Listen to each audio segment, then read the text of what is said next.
ગુજરાત રાજ્યના પોલીસ વડા વિકાસ સહાયે અમદાવાદના વસ્ત્રાપુરની ઘટના બાદ એક્શનમાં આવી રાજ્યમાં આગામી 100 કલાકમાં અસામાજિક તત્વોની યાદી તૈયાર કરવાનો આદેશ આપવામાં આવ્યો છે,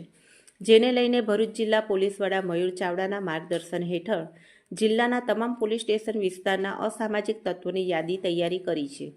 જ્યારે વધુમાં જિલ્લામાં કાયદો અને વ્યવસ્થાની પરિસ્થિતિ જળવાઈ રહે તે માટે સોમવારની રાત્રિના અંકલેશ્વર શહેરમાં ડીવાયએસપી ડૉક્ટર કુશલ ઓઝાના માર્ગદર્શન હેઠળ એ ડિવિઝન પોલીસ દ્વારા સંવેદનશીલ વિસ્તારોમાં ફ્રૂટ પેટ્રોલિંગ વાહન ચેકિંગ હાથ ધર્યું હતું। બીજી તરફ અંકલેશ્વર બી ડિવિઝન પોલીસ મથક તેમજ જીઆઈડીસી પોલીસ મથકના વિવિધ વિસ્તારોમાં પોલીસ દ્વારા કોમ્બિંગ હાથ ધરવામાં આવ્યું હતું, જેમાં ગુનાહિત ભૂતકાળ ધરાવતા ઈસમોની કડક પૂછતાછ કરવામાં આવી હતી, સાથે જ વાહન ચેકિંગ પણ કરવામાં આવ્યું હતું। ખાસ કરીને પરપ્રાંતીય વસાહતોમાં પોલીસ દ્વારા વિશેષ કામગીરી કરવામાં આવી હતી અને અસામાજિક પ્રવૃત્તિને ડામવા માટે કડક કાર્યવાહી હાથ ધરવામાં આવી હતી। આજરોજ અંકલેશ્વર પોલીસ સ્ટેશન વિસ્તાર, અંકલેશ્વર એ ડિવિઝન તથા અંકલેશ્વર ડિવિઝનમાં અને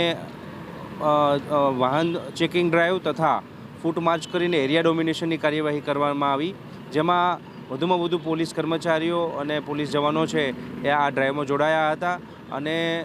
લોકોમાં ટ્રાફિકની નિયમોનું પાલન થાય અને એનું અમલીકરણ પ્રોપરલી થાય અને એક પ્રકારનું વાતાવરણ જે શાંતિમય રહે તથા કાયદોની વ્યવસ્થા જળવાઈ રહે તે માટે પોલીસે આ કવાયત હાથ ધરવામાં આવી હતી અને એ દરમિયાન જે રીતે પોલીસ દ્વારા કરવામાં આવી તથા લોકોને ટ્રાફિકના નિયમોનું પાલન થાય તે માટે પણ અપીલ કરવામાં આવી।